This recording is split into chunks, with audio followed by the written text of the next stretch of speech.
Good morning students. नमस्कार बच्चों। आज हम sale of goods act CA foundation के लिए ये रिवीजन क्लास लगाने वाले हैं। आज के लेक्चर में मैं आधे से ज़्यादा लगभग कह लीजिए सेल ऑफ गुड्स एक्ट की रिवीजन दूंगा पार्ट 1 में। इसके बाद नेक्स्ट लेक्चर से हम इसको कंप्लीट करेंगे। ये फास्ट रिवीजन होगी, आप मेरे साथ लिख सकते हैं और लगभग एक पेज में मैं आपको ये सारा sale of goods act revise करवा दूंगा। आपने पहले पढ़ा हुआ है तो बहुत अच्छी रिवीजन हो जाएगी। तो लेट्स स्टार्ट विथ। तो स्टूडेंट्स, एक्ट का नाम है the sale of goods act of 1930। आपको पता ये होना चाहिए sale of goods act contract का ही एक हिस्सा निकाल के आप इधर ले आए। कॉन्ट्रैक्ट का पहले ये चैप्टर 7 होता था एंड इस तरह से याद भी रखा जा सकता है। सेल ऑफ गुड्स एक्ट में टोटल 7 चैप्टर्स हैं और इसमें सेक्शंस हैं 66 तक, जो कि आखिरी 2 सेक्शन किसी काम के नहीं है। 65 तो अब रहा भी नहीं। और एग्जाम के लिए फाउंडेशन में ये 12 से लेके 15 नंबर तक ये आपके कोर्स में आता है। तो let's start with section 1। Students, her act में सेम ही होता है। भाई एक्ट का नाम क्या है वो तो मैंने लिख ही दिया। नंबर 2, ये एक्ट कहाँ लगेगा? भाई इंटायर इंडिया में। नंबर 3, महत्वपूर्ण चीज़ है, ये एक्ट कौन सी तारीख से स्टार्ट हुआ? तो बच्चों ये एक्ट स्टार्ट होता है 1 जुलाई, कमेंसमेंट की डेट 1 जुलाई, नेचुरल है 1930। सेक्शन 2 में बच्चों लगभग हर एक्ट में ही डेफिनेशंस होती हैं। यहाँ आपको ध्यान रखना है जो डेफिनेशंस हैं वो 15 डेफिनेशन है, अल्फ़ाबेटिकल ऑर्डर में है और 1, 2, 3 इस तरह से सब सेक्शन आएंगे। तो सब सेक्शन 1 नॉर्मल नंबरिंग है, तो ये मैं 15 तक लिख के छोड़ रहा हूँ ताकि फिर हम इसे फिल किए जाएंगे।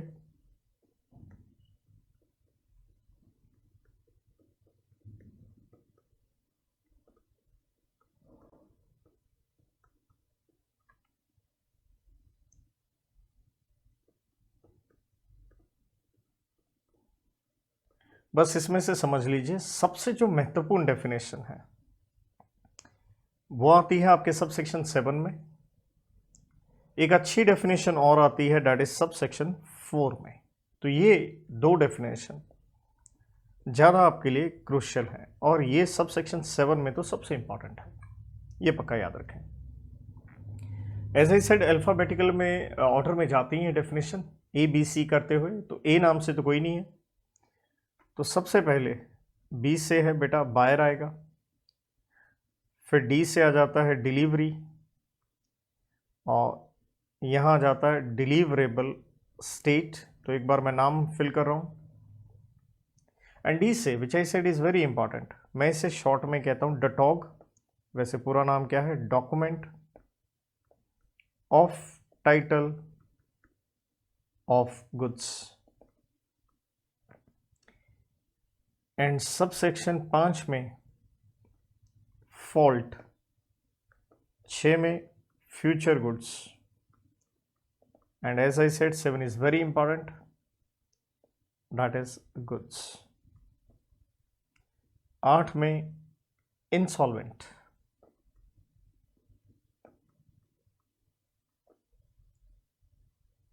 एंड सब सेक्शन 9 भी मैं कहूँगा थोड़ा अच्छा है, आप स्टार कह सकते हैं, भविष्य में काम आएगा, that is mercantile agent. And 10 में पी फॉर प्राइस, ये अल्फ़ाबेटिकल ऑर्डर में जा रहे हैं, पी फॉर प्रॉपर्टी। अब एस से आ जाएगा और यहां आता है आपका एस से स्पेसिफिक गुड्स, एस से सेलर,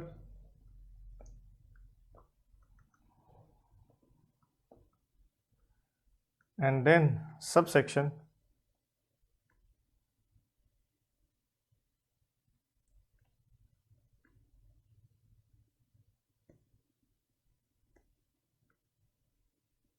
इलेवन में आपका था प्रॉपर्टी एंड क्यू में है क्वालिटी।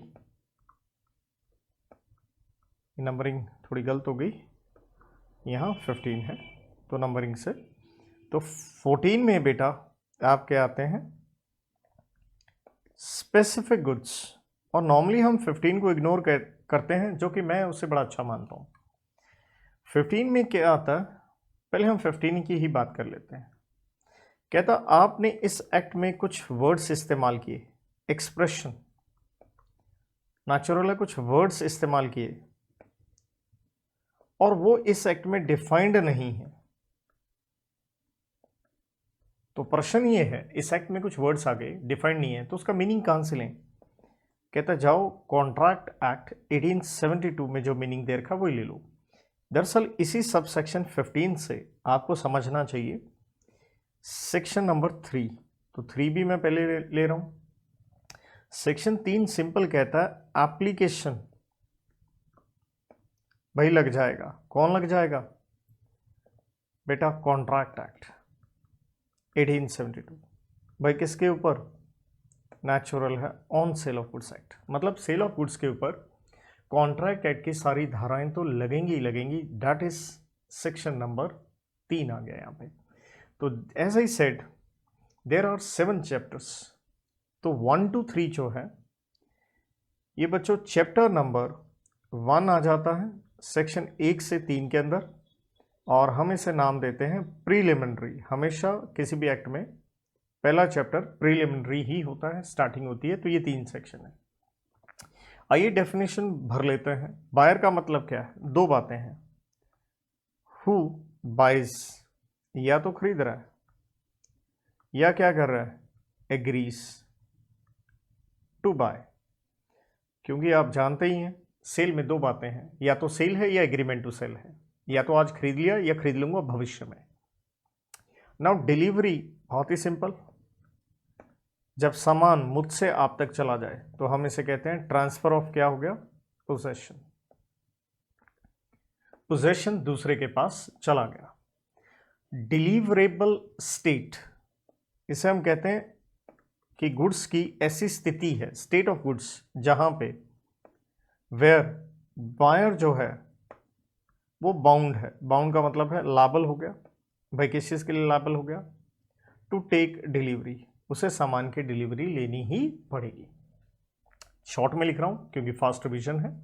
तो 3 चीजें आती हैं, स्थिति सामान की ऐसी है कि जहां बायर बाउंड है to take delivery of goods. What is document of title of goods, बहुत प्यारी डेफिनेशन है, बहुत अच्छे से समझना चाहिए।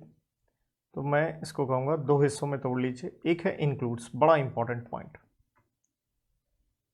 डेफिनेशन मीन्स से स्टार्ट नहीं होती, इंक्लूड से स्टार्ट होती है। इसका मतलब है कागज है, टाइटल का मतलब ओनरशिप के कागज हैं, तो जो जो लिस्ट दे रखी है वो तो है ही है, इसके अलावा और भी आ सकते हैं। तो इसे नॉर्मल क्लास में आपको याद हो, मैंने आपको याद करवाया था एक कोड की के साथ। तो कोड की हमारी बनती है बीडू, ये मुंबई भाषा में कह लीजिए थोड़ा सा, बीडू। वी आर हम हैं, और हम कहाँ से हैं, मुंबई से। तो ये है कोड की। तो बी से क्या आ जाता है, अगर शिप से सामान भेजा जाता है एक्सपोर्ट इंपोर्ट, तो हम शब्द इस्तेमाल करते हैं एक्सपोर्ट इंपोर्ट में बिल ऑफ लेडिंग बेटा। एंड डी से डॉक वारंट, डब्ल्यू से wharfinger certificate, wharfinger certificate. W से warehouse keeper certificate, R से रेलवे रिसीट कह लें या ट्रक के लिए लॉरी रिसीट, और एम से मल्टी मॉडल ट्रांसपोर्ट रिसीट। तो ये कागज हैं, ओनरशिप के हैं। तो अगर हम दूसरा इसका हिस्सा बनाएं तो कि भाई इसका पर्पस क्या है, तो भाई एक तो चीज आ गई ये प्रूफ कि आप सामान के क्या हैं, मालिक हैं। नंबर 2, इससे आपको एक अथॉरिटी पावर मिलती है आप क्या कर सकते हैं, सामान को आगे सेल कर सकते हैं। और सेल कैसे कर सकते हैं, चाहे सिंपली एक कागज़ दे दीजिए या क्या कर दीजिए, इंडोर्समेंट। इंडोर्समेंट का मतलब होता है उस कागज़ के ऊपर साइन करके अगले का नाम लिख दीजिए। और यहाँ एक चीज़ का फ़र्क और देखिए, एक होता है डॉक्यूमेंट शोइंग टाइटल, ये डॉक्यूमेंट ऑफ टाइटल है। शोइंग टाइटल क्या है, जैसे शेयर सर्टिफिकेट है, वो शेयर सर्टिफिकेट शोइंग टाइटल है, मतलब उस कागज़ से आप शेयर बेच नहीं सकते, क्योंकि आपको शेयर कंपनी के बेचने हैं तो थ्रू कंपनी बेच सकते हैं। फॉल्ट, एक ही वर्ड में ख़त्म, कुछ गलत किया है। क्या गलत किया है, जो नहीं करना था, या क्या किया है, जो करना था और आपने नहीं किया, जिसको हम क्या कहते हैं, ओमिशन। तो या तो रॉन्गफुल एक्ट है या ओमिशन है। फ्यूचर गुड्स क्या है, नाम से ही पता चल रहा है, जिसे आप कह सकते हैं येट टू बी, जो अभी तक क्या नहीं हुए हैं, मैन्युफैक्चर, क्या नहीं हुए हैं, प्रोड्यूस, क्या नहीं हुए हैं, अक्वायर। किसने, by seller at the time of contract of sale. Means जब आप कॉन्ट्रैक्ट ऑफ सेल कर रहे हैं, सेलर ने अभी वो सामान मैन्युफैक्चर, प्रोड्यूस या अक्वायर करना है, so they are yet to be. Goods very important. तो गुड्स की डेफिनेशन में हम 3 हिस्से लेके चलते हैं। पहला हिस्सा है मीन्स, एक वर्ड में समाप्त, मूवेबल्स, सिर्फ मूवेबल्स आएंगे। देन आता एंड इंक्लूड्स, एंड इंक्लूड्स में इसके अंदर शेयर्स, जिसे आप कहते हैं सिक्योरिटीज, वो भी आ जाएंगी, प्लस जितनी भी फसलें हैं, ग्रास कहें, क्रॉप्स कहें, ट्रीज कहें, या एनीथिंग एल्स जो अटैच टू लैंड है। लेकिन इसमें एक कंडीशन होती है, इन सब चीज़ों को अलग करना पड़ेगा ज़मीन से, टू बी सिवेयर्ड बिफोर सेल। तो जो भी चीज़ ज़मीन के साथ लगी हुई है वो मूवेबल ही है, तो काटनी ज़रूरी है। तीसरा हिस्सा इसके अंदर आता है बट डज नॉट इंक्लूड। तो अंडरस्टूड हो गया, एक इसमें इमूवेबल नहीं आएगा। दूसरा मनी, मनी गुड्स नहीं होती, लेकिन हो सकते हैं अगर वो रेयर कॉइन्स हो, फॉरेन करेंसी हो। एंड एक्शनेबल क्लेम्स, जिसका मतलब है आपका राइट है रिकवरी का, जैसे इंश्योरेंस पॉलिसी का क्लेम आपने लेना है, तो वो एसेट होता है, लेकिन उसको गुड्स नहीं मानेंगे। तो इंसॉल्वेंट आप सारे जानते हैं, जो अनेबल है क्या करने के लिए, टू पे डेट्स, पैसे नहीं दे पा रहा। Mercantile agent, very nice definition, जो इंटर में भी आपके काम आएगी। ये एक एजेंट है जिसके पास ऑर्डिनरी, मतलब साधारण रूप से कोर्स ऑफ बिजनेस में, ऑर्डिनरी कोर्स ऑफ बिजनेस में क्या है, इसके पास अथॉरिटी है। भाई किस चीज़ की अथॉरिटी है, बेटा ये सामान खरीद भी सकता है, बेच भी सकता है, आगे किसी को दे भी सकता है, और सबसे ज़बरदस्त बात यह है, raise money on security of goods, मतलब ये लोन भी ले सकता है सामान को गिरवी रखते हुए, raise money on security of goods. Price, again एक अच्छी डेफिनेशन है, यहाँ क्लियरली बताया गया मनी कंसिडरेशन। तो डैट मीन्स याद रखिएगा, सेल ऑफ गुड्स एक्ट नहीं लगेगा अगर बार्टर है, जिसका मतलब होता है गुड्स के बदले गुड्स। मनी कंसिडरेशन, तो मनी जरूर होना चाहिए, चाहे वो पार्टली हो, बट मनी ज़रूरी है। Money consideration. प्रॉपर्टी 2 प्रकार की होती है, तो ये कहता है प्रॉपर्टी होनी चाहिए general and not special property. तो स्पेशल का जैसे मैं उदाहरण दूं, अगर किसी ने कोई अपना एसेट मेरे पास गिरवी रख दिया, तो मेरा उस प्रॉपर्टी पे राइट तो है, बट वो मेरी स्पेशल प्रॉपर्टी हुई, वो मेरी जनरल नहीं हुई। सेल ऑफ गुड्स एक्ट में नेचुरल ऑनरशिप ट्रांसफर होगी, तो वो जनरल होनी चाहिए, स्पेशल नहीं। तो आपके पास गिरवी रखी हुई चीज़ है, आप आगे बेचेंगे, सेल ऑफ गुड्स एक्ट उस पर नहीं लगेगा, मोटा मोटा बात करें। क्वालिटी क्या है, सामान की स्थिति है, स्टेट कहें या उसकी कंडीशन ऑफ गुड्स। सेलर में फिर वही 2 बातें आ गई, जो सेल्स है और एग्रीज टू सेल, या तो बेच रहा है या बेच देगा। स्पेसिफिक गुड्स क्या है, स्पेसिफिक गुड्स पहली बात तो ये कैटेगरी ऑफ एग्जिस्टिंग गुड्स है। एग्जिस्टिंग गुड्स है मतलब हैं गुड्स, जो कि क्या कर ली गई हैं, 2 बातें, आइडेंटिफाइड, जिसे आप सिलेक्शन भी कह सकते हैं, एंड आपने एग्री भी कर लिया है। और महत्वपूर्ण बात है, ये कब किया है, and agreed upon at a time of COS, आप पूरा लिख सकते हैं, कॉन्ट्रैक्ट ऑफ सेल। तो जब आप कॉन्ट्रैक्ट ऑफ सेल करें तभी, जैसे दुकान पे जाके कहा ये वाला चौथा प्रोडक्ट दे दो, 4th in the line, in the row, तो यहाँ पे चैप्टर 1 3 सेक्शन हमारे समाप्त होते हैं, तो नेचुरल है। अब हम चलते हैं चैप्टर 2 की तरफ। तो बच्चों चैप्टर नंबर 2 जिसे आप कहेंगे, हम बनाने जा रहे हैं कॉन्ट्रैक्ट ऑफ सेल, और ये चैप्टर आपका आता है सेक्शन नंबर 4 से लेते हुए बेटा 17 तक। तो formation of contract of sale from section 4 till 17। तो सेक्शन 4 जो कि काफ़ी इंपॉर्टेंट हो जाता है, तो वो दो चीज़ों के ऊपर बात करता है, sale and agreement to sale, दो चीज़ें हैं। और ध्यान दीजिएगा इन दोनों का डिफरेंस बड़ा इंपॉर्टेंट है, और वो डिफरेंस हम सेकंड लेग ऑफ रिवीजन में लेंगे, sale and agreement to sale. तो देखिए सेल को हम कहते हैं कंप्लीटेड सेल, या हम इसको कहते हैं एब्सोल्यूट, कि हाँ सब हो गया है। मतलब यहां पे क्या हो गया,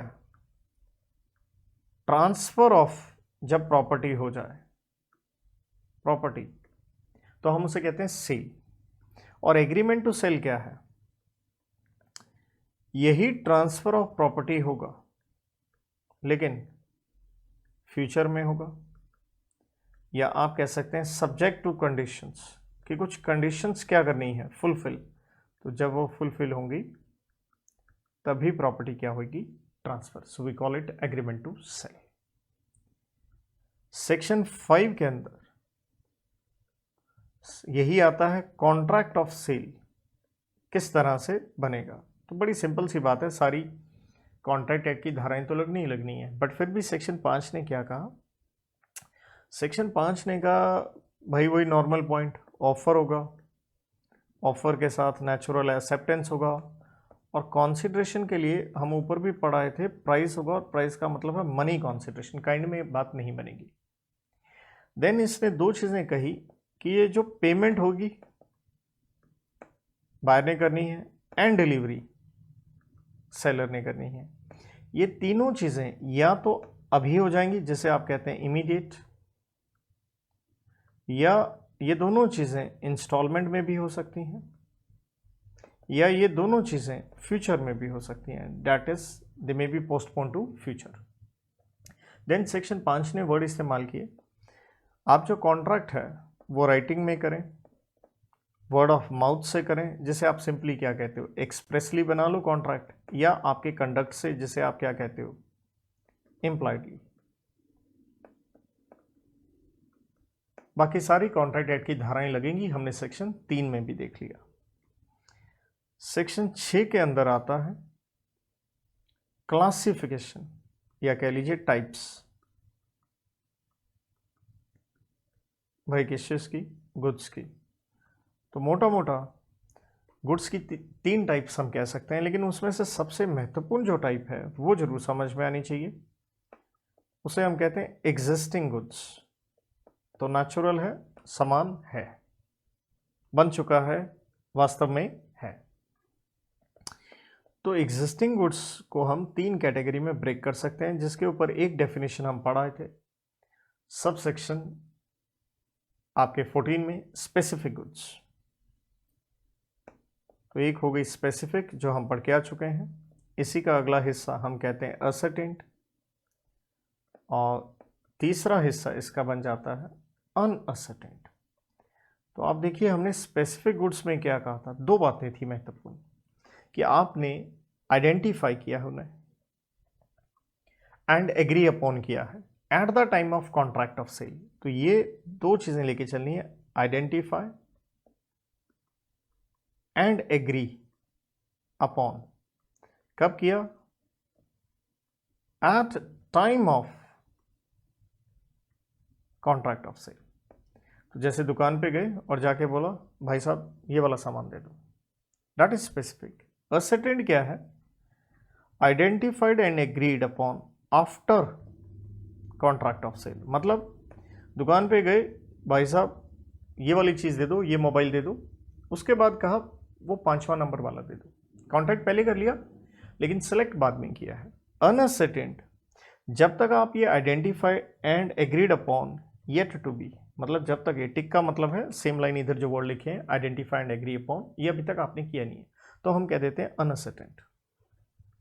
इसी में देखिए हम फ्यूचर गुड्स हम पहले पढ़ाए थे सब सेक्शन 6 के अंदर। इसी में एक कैटेगरी और बन जाती है कॉन्टीजेंट गुड्स की। तो कॉन्टीजेंट का मतलब आप सारे जानते हैं, जिसका सेलर के पास होना या नहीं होना डिपेंड करेगा किसी अनसर्टेन इवेंट के ऊपर। कहने का मतलब है जरूरी नहीं है ये गुड्स सेलर के पास होंगे ही होंगे, इट डिपेंड्स अपॉन हैपनिंग और non happening of some uncertain event. Thereafter students section 7 और 8 मैं कहता हूं ये दोनों गुड्स पे आते हैं और दोनों को साथ में लेना चाहिए आपको, दोनों ही गुड्स के ऊपर हैं।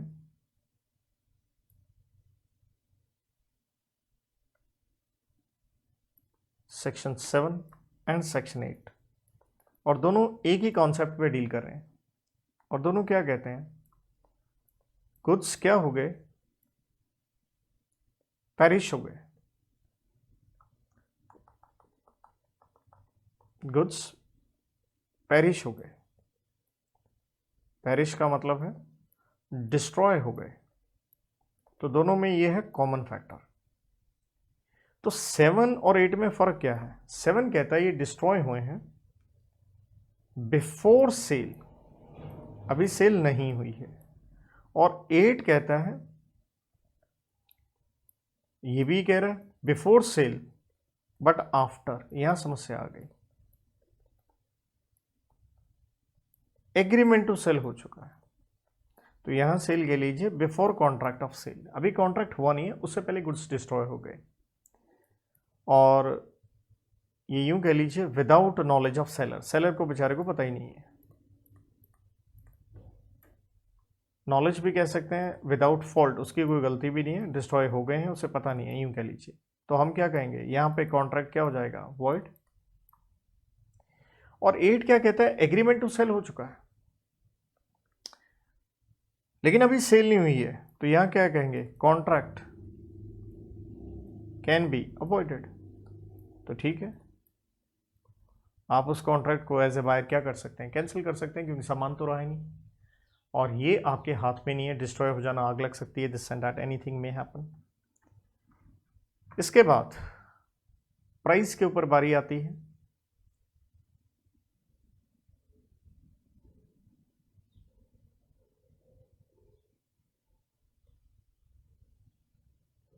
तो सेक्शन 9 एंड 10 दरअसल दोनों एक ही चीज पे आ जाते हैं, तो हेडिंग एक ले लेते हैं हम, डेट इज प्राइस, क्योंकि हमने कहा था प्राइस होगा मनी कॉन्सिडरेशन, लेकिन प्राइस को क्या करना है, कंप्यूट करना है, और कंप्यूट करने के क्या है बेटा, तरीके हैं, और ये तरीके आ जाते हैं आपके 2 सेक्शन में, 9 एंड 10 में।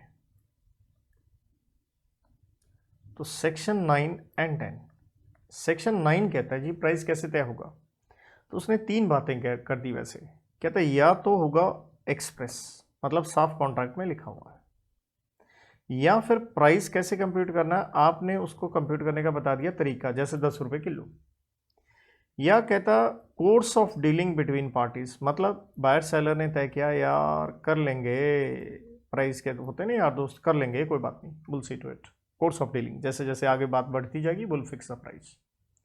लेकिन अगर ये तीनों पॉइंट फेल हो जाएं तब भी प्राइस तो देना है, तो वो होगा रीजनेबल प्राइस। सेक्शन 10 कहता है जो प्राइस है हम उसकी वैल्यूएशन करवाएंगे, और ये वैल्यूएशन नेचुरल है, कौन करेगा, कोई थर्ड पार्टी। लेकिन पॉइंट ये भी है, अगर थर्ड पार्टी वैल्यूएशन ना करे, एक है आपने रोका तो आपका ब्रीच ऑफ कॉन्ट्रैक्ट है, तो जिसने बायर या सेलर ने गलती की है वो डैमेजेस दे, और अगर वैल्यूएशन नहीं होती, बायर को सामान स्टिल दे दिया जाता है, तो इन दैट सिचुएशन प्राइस तो देना ही पड़ेगा, that will be reasonable price. यहां पे आके अब सिचुएशन एक अलग पैमाने पे जाती है, और एक यूं कह लीजिए एक नया यहां से कॉन्सेप्ट स्टार्ट होना हो जाता है, दैट इज स्टिपुलेशन। तो मैं इसे कहता हूं अब सारे जो सेक्शन हैं 11 से लेके 17 तक वो स्टिपुलेशन पे जाते हैं, तो स्टिपुलेशन का मीनिंग जरूर देखना चाहिए। वो आता है सेक्शन 12 सब सेक्शन 1 में। इसका मतलब होता है provision in a contract. Simple भाषा में कहें, टर्म्स इन अ कॉन्ट्रैक्ट। कोई भी कॉन्ट्रैक्ट करते हो आप तो बेटा उसकी टर्म्स एंड कंडीशंस तो होती हैं। तो इसके ऊपर सारे सेक्शन आते हैं, ये जरूर ध्यान रखें, 11 से लेके 17 तक। तो सेक्शन नंबर 11 क्या कहता है? तो स्टिपुलेशन के लिए मैं एस वर्ड यूज करूंगा। Stipulation as to time of payment कहता है क्या समय पे पैसे देने, क्या ये जरूरी है? नॉट असेंस, इसका मतलब है ये कोई जरूरी नहीं है समय पे आप पैसे दें। समय पे सामान देना जरूरी होता है, पैसे आगे पीछे आ सकते हैं जब तक कॉन्ट्रैक्ट में कुछ और ना लिखा हो। कुछ और लिखा है कि टाइम पे देने, तो देने पड़ेंगे भाई। तो as I said, section 12 sub section 1 ने कहा ये जो स्टिपुलेशन है एस में बी, ये दो चीजें हो सकती हैं। या तो सब सेक्शन यहां 2 कहता है, क्योंकि ये थोड़े सब सेक्शन जरूरी हैं, कर लें तो बेहतर होगा।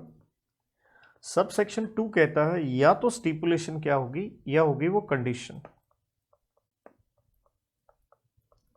और सब सेक्शन 3 कहता है वो होगी या होगी वो वारंटी। एक तरह से डिफरेंस टाइप भी हम इसी के अंदर इसको मैनेज करने की कोशिश करेंगे। कंडीशन क्या है? ये एक ऐसी स्टिपुलेशन है जो कि असेंशियल है टू द कॉन्ट्रैक्ट, मेन है। जैसे आपकी शादी है, घोड़ा बुक करवाए, वैसे तो घोड़ी होती है, तो वो आनी तो चाहिए। गधा, बफलो, वो तो नहीं चलेंगे ना, नॉट एट ऑल। वारंटी एक ऐसी स्टिपुलेशन है जो कि सेकेंडरी है, मतलब इतनी जरूरी नहीं है, या जैसे आप कह सकते हैं कोलेटरल है। ये अगर फुलफिल नहीं हुई तो नेचुरल है आप अपसेट हो जाएंगे। यहां वारंटी में अपसेट होने वाली कोई खास बात नहीं है। आप अपसेट हो जाएंगे तो आप कॉन्ट्रैक्ट को क्या कर सकते हैं? रिसाइंड। रिसाइंड का मतलब है कैंसिल कर सकते हैं, लेकिन इधर आप कैंसिल नहीं कर पाएंगे। जैसे बेस्ट एग्जांपल मैं अभी आपको जो बता रहा था, कंडीशन में हो गया घोड़ा और आपने कहा सफेद घोड़ा, तो अगर घोड़ा शादी में ब्राउन आ गया, काम तो चल गया, तो वो सेकेंडरी हो गया, कोलेटरल हो गया। तो आप कैंसिल तो नहीं कर सकते हो कॉन्ट्रैक्ट, लेकिन आप क्लेम पक्का कर सकते हो यहां पे क्या? डैमेजेस। तो एक तो ये एग्जाम्पल पकड़ लें आप, घोड़ा या घोड़ी और यहां सफेद रंग,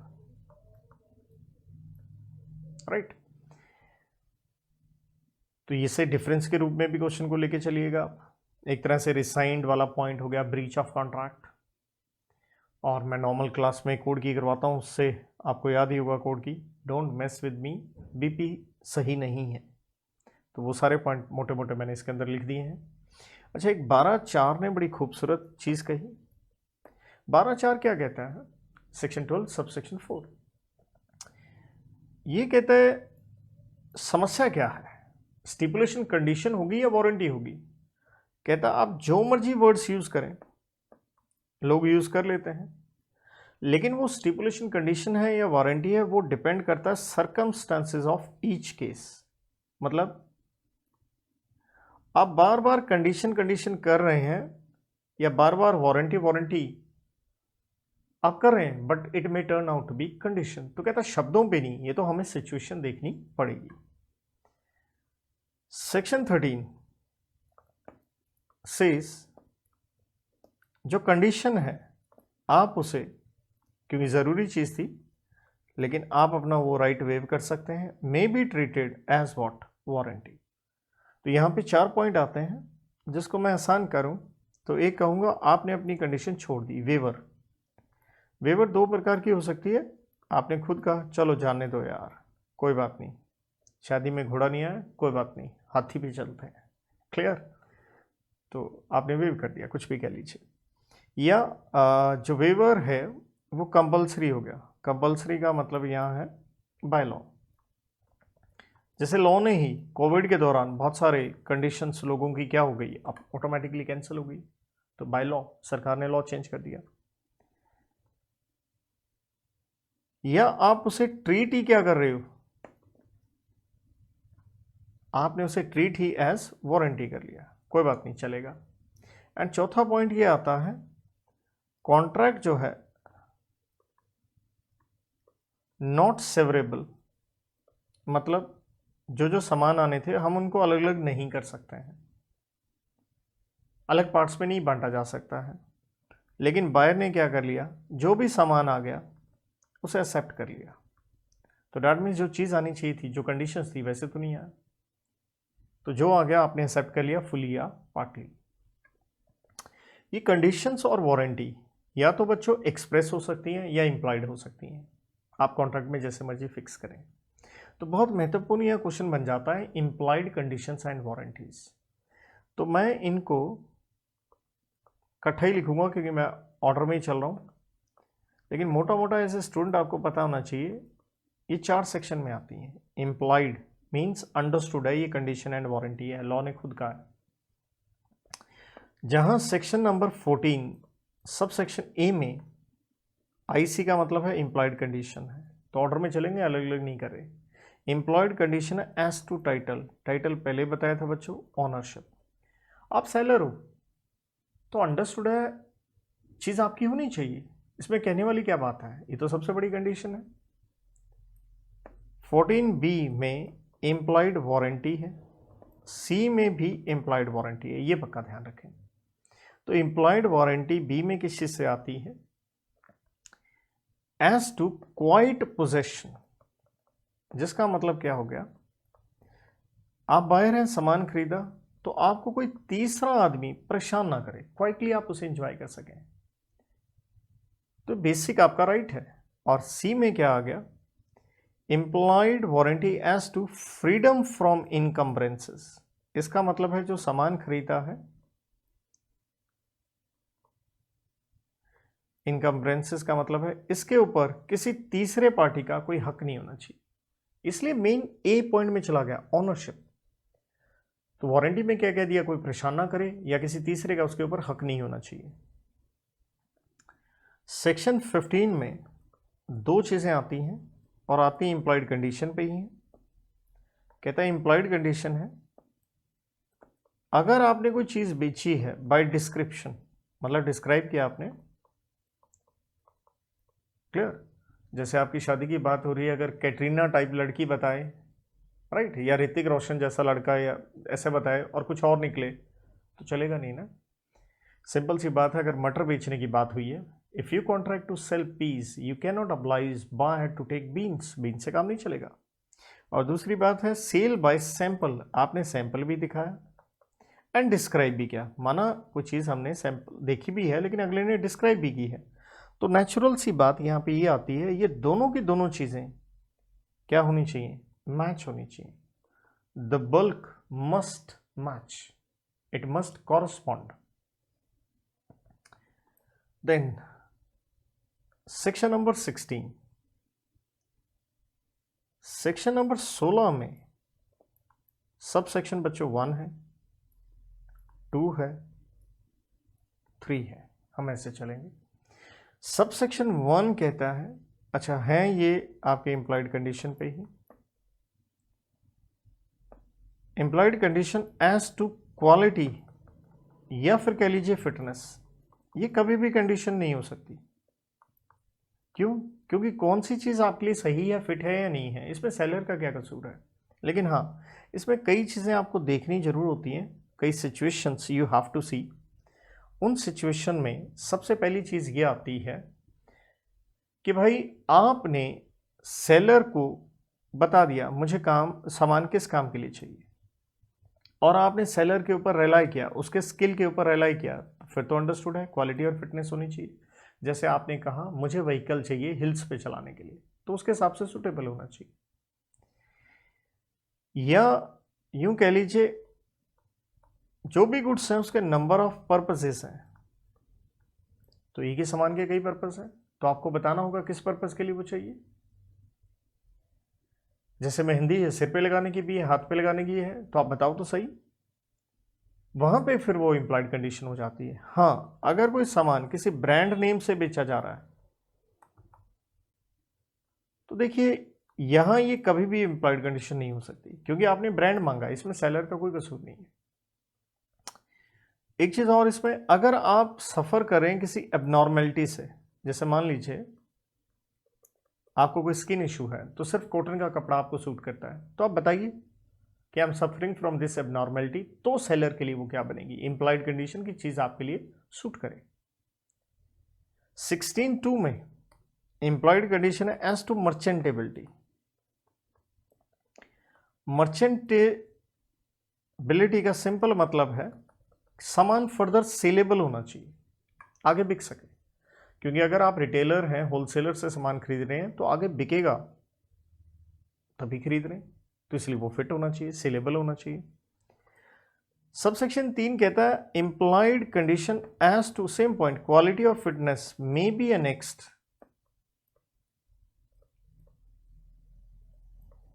बाय, तो पॉइंट ये है usage of trade, may be annexed by usage of trade. इसका मतलब क्या है? तो बच्चों इसका मतलब ये है कि कई बार हम सामान खरीदते हैं तो क्वालिटी और फिटनेस कहता आप उसे जान सकते हो, एनेक्स्ड मीन्स उसका पर्पस, यूटिलाइजेशन। यूसेज का मतलब यहां है प्रैक्टिस ऑफ ट्रेड या कस्टम कह लीजिए, परंपरा कह लीजिए। जैसे कहते हैं लोगों के कंडक्ट से, उनके एक्ट से कि पता चल जाता है ये सामान किस काम के लिए है, तो उस काम के लिए वो सूट होना चाहिए। जैसे छोटे बच्चे होते हैं उनके लिए हम वाटर बॉटल लेते हैं, पेरम्बुलेटर लेते हैं, तो अंडरस्टूड है पैरम बच्चे को बग्गी में घुमाते हैं, तो वो बच्चे की स्किन के हिसाब से सेट होना चाहिए, इसमें कहने वाली क्या बात है, तो सूट तो होना ही चाहिए। बॉटल ही है दूध पिलाने वाली, तो वो बस्ट ना हो जाए, तो ये तो इंप्लॉयड कंडीशन होगी ही होगी। Then section number 17 again implied condition है। इसके sub section A and B में कहें तो इसमें बात करी गई है अगर आप सामान बेच रहे हैं bye sample,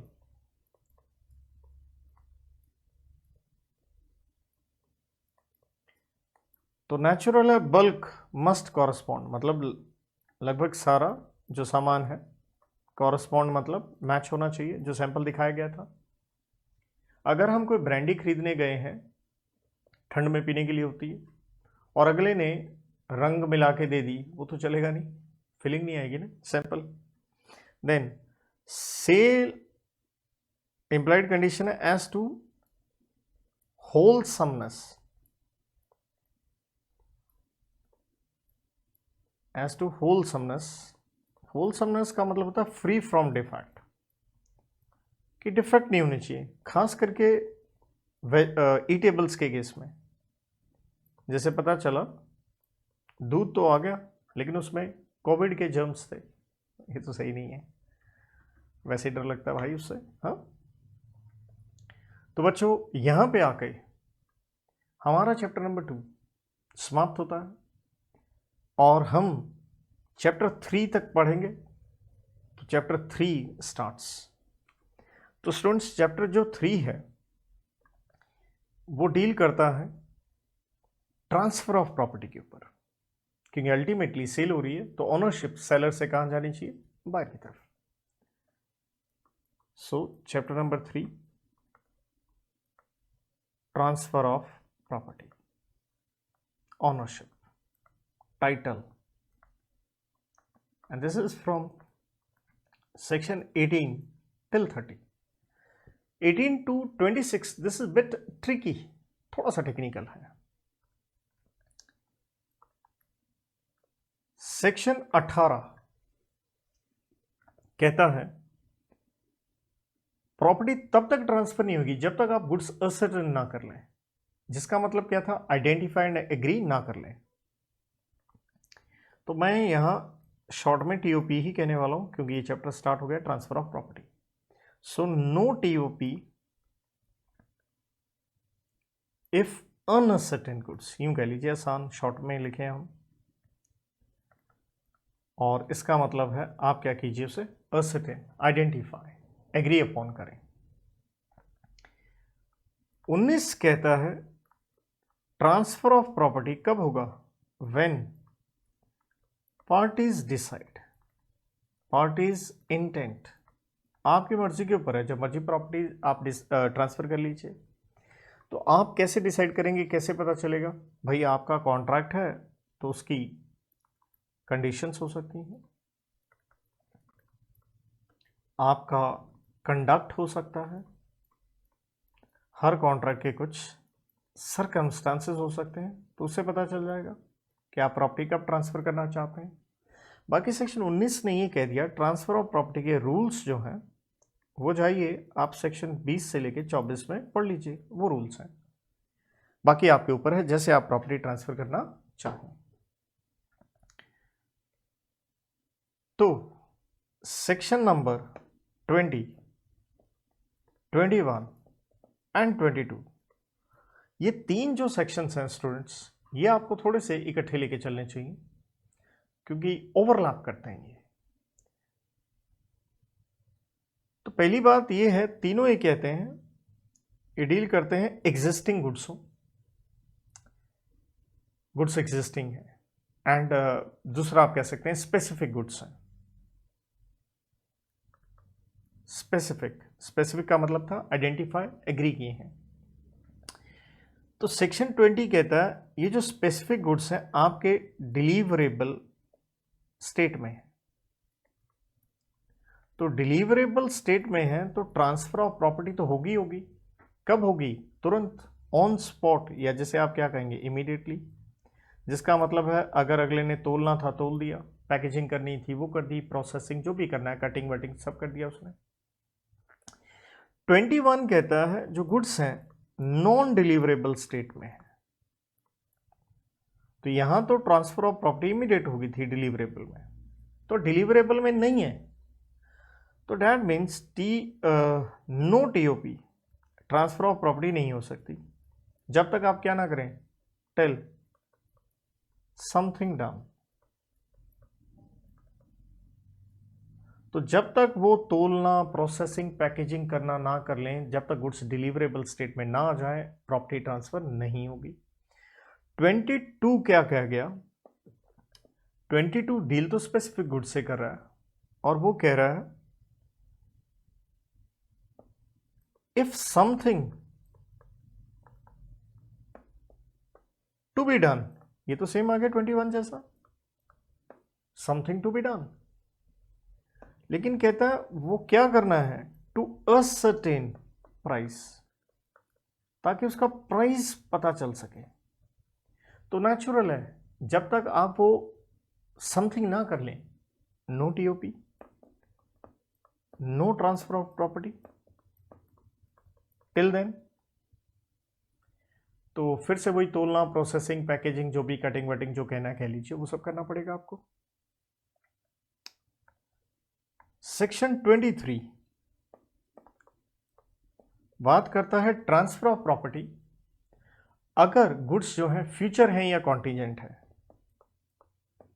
for future goods, जो मैंने आपको कहा था कि जिसका अभी सेलर के पास है ही नहीं, which are yet to be manufactured, produced और एक्वायर्ड, और कॉन्टीजेंट तो क्या है, मे और मे नॉट, आए भी या ना भी आए उसके पास। तो ट्रांसफर ऑफ प्रॉपर्टी कब होगी, टिल, या यूं कह लीजिए ऑन या व्हेन आपने क्या किया, वही 3 पॉइंट जो मैंने कहे, या तो आप मैन्युफैक्चर करो, या आप प्रोड्यूस करो, या उन्हें क्या करो, अक्वायर करो, तभी ट्रांसफर ऑफ प्रॉपर्टी होगा। सेक्शन 24 अच्छा सेक्शन है,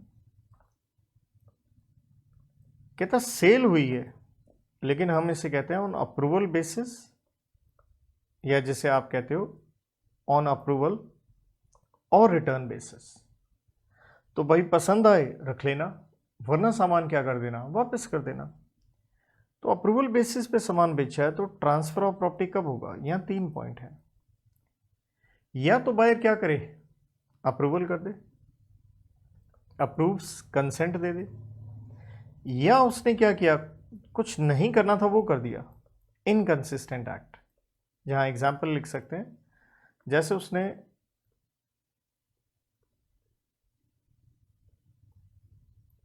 सामान खोल दिया और हमने कहा था खोलना नहीं है, तो भाई उसका हो गया, कंज्यूम कर लिया उसने।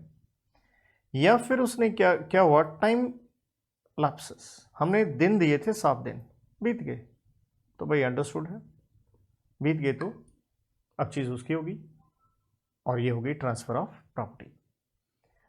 ट्रांसफर ऑफ प्रॉपर्टी की बात हम क्यों करते हैं, उसका लॉजिक हमें नजर आएगा सेक्शन नंबर 26 में, लेकिन उससे पहले हमें 25 करना होगा। तो 25 कहता है सेलर ने क्या किया, अपने पास रख लिया रिजर्व्स, क्या रख लिया, एक हक, भाई किस चीज का, डिस्पोजल, कि अगर उसे पैसे पूसे नहीं मिलेंगे तो वो सामान क्या करेगा, बेच देगा। तो सेलर ने रिजर्व कर लिया अपना एक राइट टू डिस्पोजल। तो उसका मतलब भी क्या हुआ, अनटिल सम कंडीशंस क्या ना हो जाए फुलफिल, तब तक क्या नहीं हो सकता, नो ट्रांसफर ऑफ प्रॉपर्टी। जैसे यहां दो बड़े अच्छे सुंदर पॉइंट हैं। मान लीजिए आपने शिप से या रेलवे से, जैसे शिप के केस में मैंने बताया था bill of lending, railway receipt, उन दोनों का इस्तेमाल किया एज कैरेज, सामान भेजने के लिए। तो अंडरस्टूड है ये सामान आगे किसी को देंगे, किसके ऑर्डर पे, ऑर्डर ऑफ सेलर। तो आप जब इन कैरेज से सामान भेज रहे हो तो ये डीम्ड है, डीम्ड मीन्स मान लेंगे कि अगले के पास कौन सा राइट है, सेलर के पास डिस्पोजल का। या इसी में एक सिचुएशन आती है, आपने यही सामान के साथ, ये शिप रेलवे कह लो, साथ में उसके एक बिल ऑफ एक्सचेंज भेज दिया। किस लिए भेज दिया, कि बायर क्या करे, या तो बिल ऑफ एक्सचेंज एक्सेप्ट करे या पेमेंट करे, और अगर वो नहीं करेगा तो भाई साहब no transfer of property. So now we move to the logical section कि भाई ट्रांसफर ऑफ प्रॉपर्टी का रेलिवेंस क्या है। तो रेलिवेंस ये है, देखो बच्चों, नुकसान हमेशा ओनर का होता है, मालिक का होता है। तो हम क्या कहेंगे, risk prima facie, prima facie का मतलब है on the face of it, जो सीधा सीधा दिखता है। जैसे मेरा पेन है, टूट गया तो नुकसान मेरा है, चाहे पेन आपके पास हो, चाहे गलती आपकी हो, क्योंकि आप इंग्लिश में एक वर्ड इस्तेमाल कर लेंगे, sorry. So risk prima facie passes with property, मतलब ओनरशिप ट्रांसफर होगी, तो अंडरस्टूड है रिस्क भी ट्रांसफर हो गया। तो कहने का मतलब क्या है, सेलर का रिस्क तब तक होता है जब तक प्रॉपर्टी ट्रांसफर ना हो, जैसे ट्रांसफर हो गया बायर का हो गया। हाँ, इसमें एक एक्सेप्शन जरूर आती है कि अगर डिलीवरी डिले हुई है किसी की गलती से, चाहे सेलर हो या बायर हो, इन दैट सिचुएशन जो लॉस होगा उसका होगा, चाहे प्रॉपर्टी ट्रांसफर हुई है या नहीं हुई है, क्योंकि आप यहां पे क्या है, डिफॉल्टर है। इसके बाद कहानी थोड़ी बदलती है, इसके बाद कहानी चलती है टाइटल पे। मतलब मैं कहता हूं इसको आपको एक अलग से कॉन्सेप्ट के रूप में देखना चाहिए, सेक्शन 27 से 30 तक। बेटा 27 से 30 तक सेक्शन क्या कहता है, पहली बात हम 27 को देखें।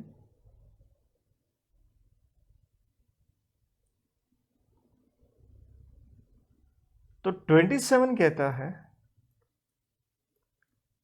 कोई भी सेल है, कौन कर सकता है, ऑब्वियसली ऑनर कर सकता है, टाइटल ऑनरशिप, आप मालिक ही नहीं है तो सेल कैसे करेंगे।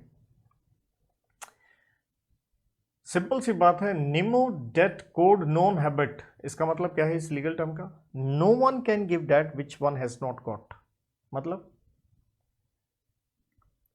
अगर आप ऑनर नहीं है,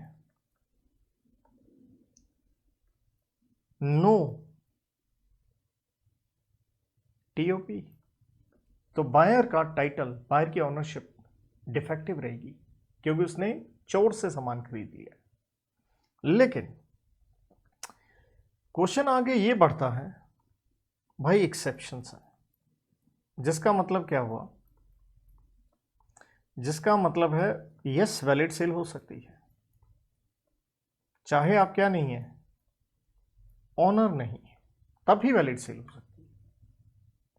लेकिन इस एक्सेप्शन में आने के लिए दो कंडीशंस हैं, और ये जितने पॉइंट अभी मैं लिखूंगा जो कि 4 पॉइंट होंगे, और उन चारों पॉइंट पे ये एप्लीकेबल होगी। देखो जी, सेल में दो पार्टीज हो गई, वो तो अंडरस्टूड है। एक हो गया जी सेलर, उसने एक कंडीशन फुलफिल करनी है। एक हो गया बायर, उसने एक कंडीशन फुलफिल करनी है।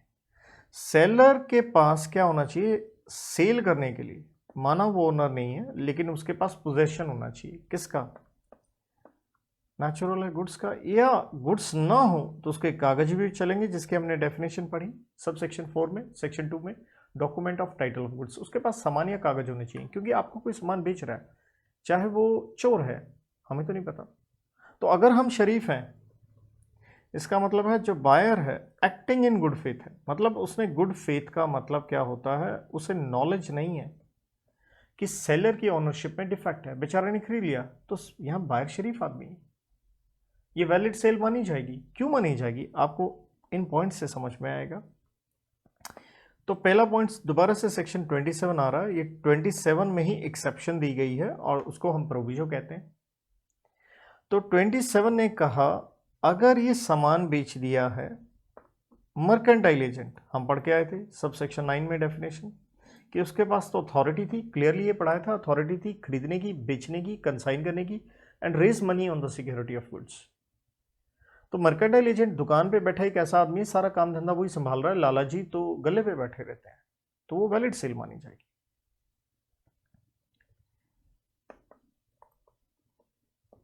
(28, 29 एंड 30). तो 28 कहता है सेल जो हुई है बाय अ ज्वाइंट ओनर कहें या को ओनर कह लें। मोबाइल तो एक है, मालिक दो हैं, तो जिसके पास सामान है वो बेच सकता है, वैलिड सेल है।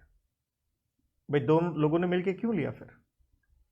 29 sale by person in possession under voidable contract. बच्चों आपको याद हो तो वॉइडेबल कॉन्ट्रैक्ट की आप डेफिनेशन पढ़ते थे section 2I of contract act, which is voidable at the option of one of the party. और वॉइडेबल क्यों होता था? कंसेंट फ्री नहीं होती थी, या तो कोर्शन लगा, या अनड्यू लगा, या फ्रॉड लगा, या मिस रिप्रेजेंटेशन लगा। और उन चारों का कॉन्सिक्वेंस क्या होता था? सेक्शन 19 में पढ़ते थे कॉन्ट्रैक्ट एक्ट के, कॉन्ट्रैक्ट क्या हो जाता था? वॉइडेबल। तो मान लीजिए फ्रॉड करके किसी ने सामान खरीद लिया, तो सेलर कॉन्ट्रैक्ट अवॉइड कर सकता था, लेकिन अवॉइड करता उससे पहले ही उसने आगे क्या कर दी? सेल कर दी। तो आपके पास तो सामान है, माना फ्रॉडस्टर हो, सामान तो है, तो बायर आपके ऊपर कैसे डाउट करेगा कि आपने आगे फ्रॉड करके खरीदा है? सेक्शन 30 में दो सिचुएशन आती हैं। 30 में दो सबसेक्शन कह लीजिए, 1 और 2 ऐसे लिख लेते हैं। सबसेक्शन 1 क्या कहता है? सेल करी है सेलर ने। सर वो तो सेलर ही करता है। नहीं, यहां थोड़ी सिचुएशन डिफरेंट है। दरअसल सेलर के पास पोजेशन, वो तो मैंने पहले कह दिया था, सामान या कागज तो हर पॉइंट में चाहिए। दरअसल वो एक बार सेल कर चुका है, लेकिन अभी तक सामान उसके पास पड़ा है, तो अंडरस्टूड है बायर लेके नहीं गया। नहीं लेके गया तो नया बायर जो खरीदेगा उसका क्या कसूर है बेचारे का? वो तो सेलर पे डाउट करने से रहा। दूसरा है बायर इन पोजेशन है बिफोर सेल, मतलब अभी वो ऑनर हुआ ही नहीं है, तो नॉन ऑनर हुआ ना, ये वो पॉइंट लग गया। हमने पढ़ा सेक्शन 24 ऑन अप्रूवल बेसिस, तो क्या था? बायर इन पोजेशन था, सामान आपने दिया, अब जो नया खरीदार है वो उस पर डाउट तो नहीं करेगा, तो ये वैलिड सेल मानी जाएगी, क्योंकि इन सभी पॉइंट में एक ही लॉजिक है। जो रियल सेलर था, जहां कह लीजिए जो कि अभी भी मालिक है, कहीं ना कहीं उसकी गलती है। कैसे गलती है? जैसे आप अपने नौकरों से सामान बिकवाते हो, मर्केंटाइल एजेंट, इकट्ठे मिलके क्यों सामान लिया, है ना? इसी में वैलिड सेल में, नॉन ऑनर में, हम दूसरे एक्ट से भी पॉइंट ले सकते हैं, कॉन्ट्रैक्ट एक्ट से भी पॉइंट ले सकते हैं। तो अदर एक्ट्स की अगर हम बात करें, जैसे कॉन्ट्रैक्ट एक्ट देखिए,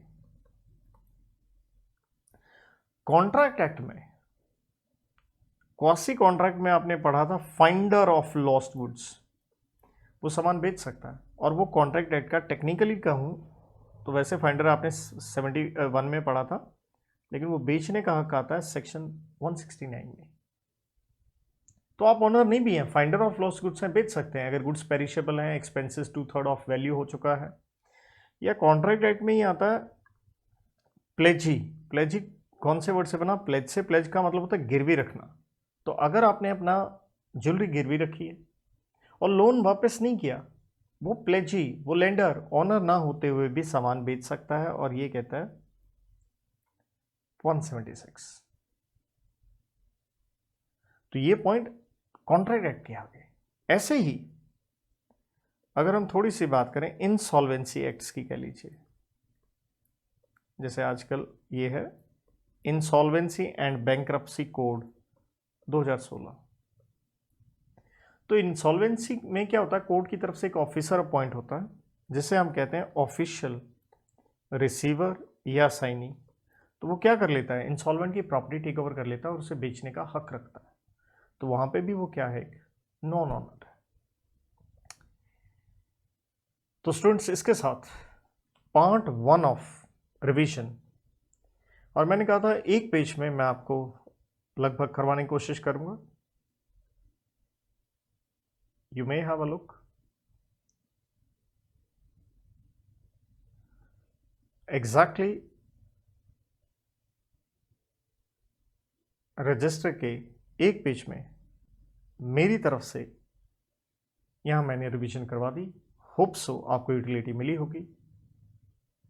पढ़ना ज़रूरी है, इसलिए जब हम सेकंड रिवीजन लेके आएंगे, नेचुरल है 31 ऑनवर्ड, थोड़ा पहले पढ़ेंगे, यूटिलिटी आपको ज़्यादा अच्छी मिलेगी। तो ये पेज बड़े सही होते हैं, एक तरह से मोटा मोटा मैंने लगभग सारे के सारे कॉन्सेप्ट्स एक एक पॉइंट बताने की आपको कोशिश करी है। Thank you, God bless.